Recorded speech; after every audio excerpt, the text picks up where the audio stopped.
Hello everyone, welcome to another video of feedez channel, and today I'm gonna show you guys what I've been doing. So you guys know that I am a full stack React developer with Supabase as my backend and Next.js as my server-side framework.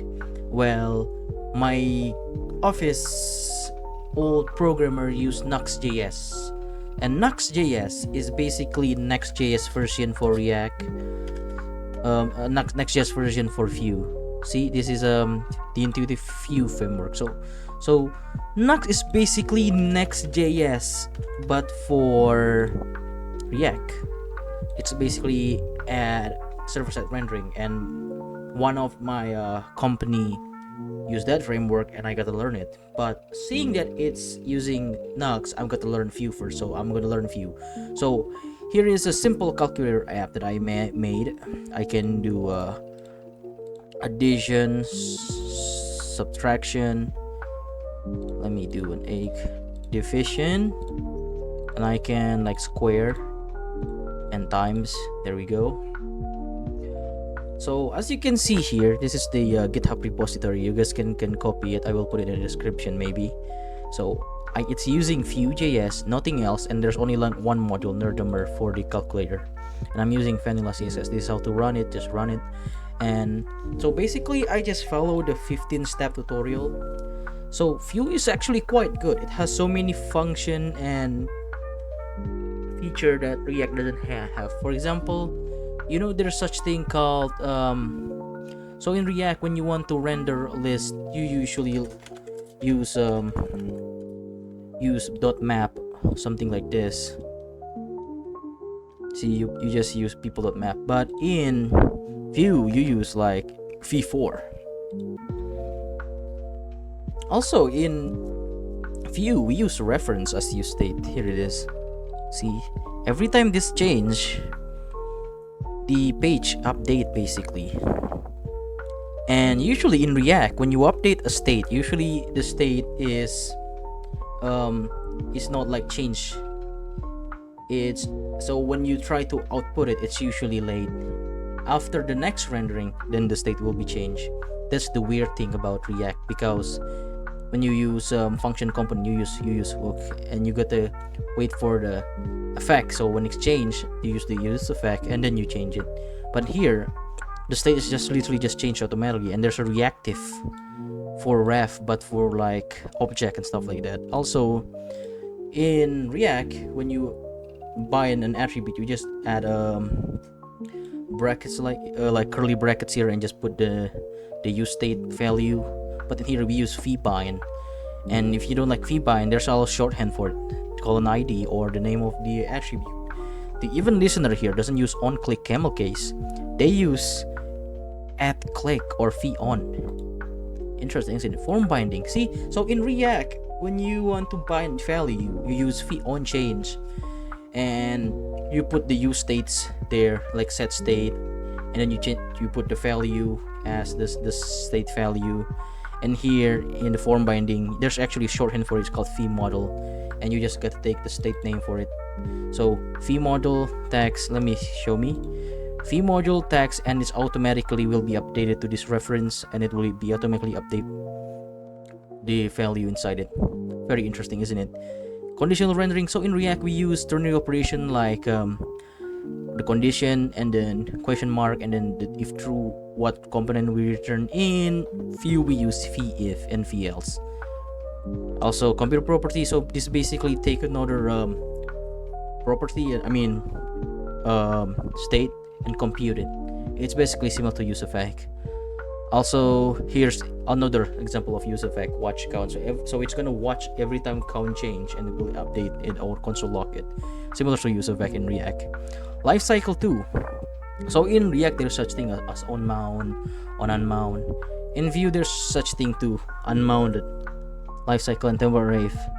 Components is very straightforward. React has this props, very straightforward. It's inherit. Also in React, when you want to call parents function, you inherit the function to the child, but in Vue we just use emits. Also in slots is basically what will be output if there is no child inside the comment. For example, there's no child here, but if I put A, it returns change to A. So that's what slots basically is, and that's it. Boom, I did it. See, it's so simple. I'm gonna show you guys how I make it. So there's only like 3 main component and 1 readme.md that basically tells me you guys how to do it. So here's the main one, app.vue. There's 2 components that is imported from this folder, and in this folder there's title.vue. That's basically a simple h1 with a css because I want to separate the title, but turns out I don't need it. But anyway, I still separate it, because separation of concern, stuff like that. Calculator box, as you can see here, this is a script stop length. It's basically where the script is going. So here's the thing about Vue. In React, usually the script and the component is put in the function, in the same function, right? And the CSS is on the other file. But in Vue, the logic, the script is right here, the view is right here, and the style is right here. So it's separated into 3 components. And look how simple it is. Look how short the code is when making this thing. Oops, I opened Blender. Silly me.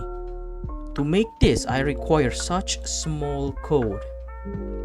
So from 1 to this, I use array and I use v4 to operate it, and then add click, handle button operand. So that's how it works. And when the operand is equals, it doesn't add it into here, it just operate it. For example, boom.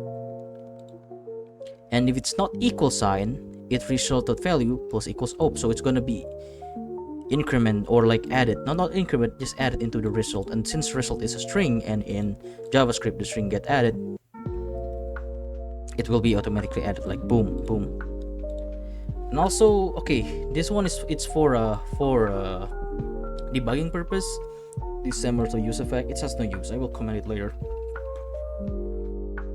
And this array is basically all the buttons that's possibly can exist. I mean, I could add new button, like, let me call it del.